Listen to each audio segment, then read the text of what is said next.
So the assignment was basically to, create an audio essay, an argument, use at least, four outside sources. And I think the default that people tend to use, or even in our field, when you see these, tends to be NPR-ish, and it has that, not that it's, snarky, but it has its sort of same tone and everything. But he was really fired up about issues related to, terrorism and, nuclear proliferation. And he felt that, what, I'm just, some college kid in Pennsylvania. No one wants to hear my voice. This is such a huge international issue. So he refused to put his own voice in there. So instead, he ended up researching and going to every speech from every president since Truman, trying to find them talking about nuclear weapons. So he's digging around all these archives and everything. What he came up with is, moments from these speeches, and then his voice is basically in the editing of how he put it together. So it sort of made me think about things in a different way rather than hearing him, talk about these, throw a clip in just to, again, satisfy the requirement that they have five sources or what.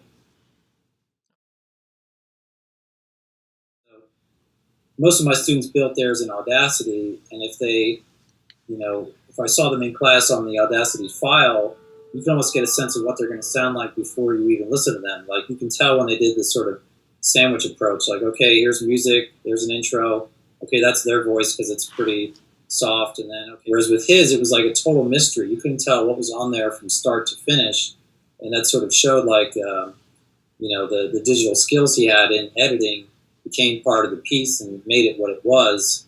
So he was almost forced to use all kinds of different literacy, and I think he ended up with a stronger product.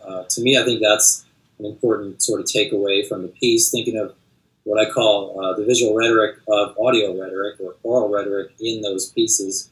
And just in general, trying to open up the idea of what we say when we mean certain kinds of texts, So to be able to come up with what I call a voiceless audio essay, obviously it has a lot of voices in, but not the student's voice, So, just trying to open up and be creative with what kind of things we let our students make. Trying to figure out how the environmental footprint of a digital text might affect your stylistic choices. All right. So, for example, if certain monitors, right, to throw all black on the screen takes less power than all white, if we're at a stage where every single thing we do is contributing and harming the environment, what happens if, say, digital instructors say you can only have text with black backgrounds? Or what kind of actual footprint do our digital texts have? And then how does that, or should that possibly inform down the road the kind of stylistic choices that we could be making? So just trying to bring perhaps greater awareness as to what are some of the carbon footprint ties to our multimodal choices in text. I teach at a public university. I'm basically funded by, public taxpayers. And yet, how many of them are ever going to read my work or connect with them? And yet we're in a field of rhetoric that could impact every single person, right? So I just feel like, how do we make our work more accessible and, connect with more people? And then in turn, these conversations can impact our work and change things and, just make it so it's not so insular. So just for example, just this year, I have a book coming out with IGI Global with Sean Postle that we edited, and it's Digital Ethos and Online Credibility. So we put one out before. We tried to make it very accessible. We have international authors, and it did really well. But then all of a sudden, if you look at where we are now, what if we had called that thing fake news and online credibility? Or what if we had paid attention, to oh yeah, digital ethos maybe is a little insular. It's not going to connect with as many people. Now, a lot of things in that book are written in a way, and they connect with everything that's going on and how people are parsing that term and really looking at it.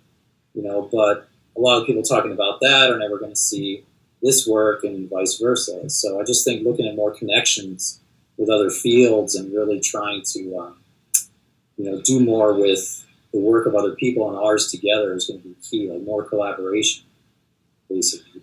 Yeah. We had a snow day, and I sort of got swept up in Westworld, and that was kind of scary watching all back to back to back to back.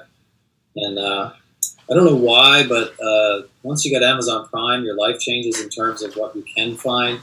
That was a little scary. I thought Netflix was bad enough where you could fall down some rabbit holes. So, and then what they suggest based on that, yeah, it's bad.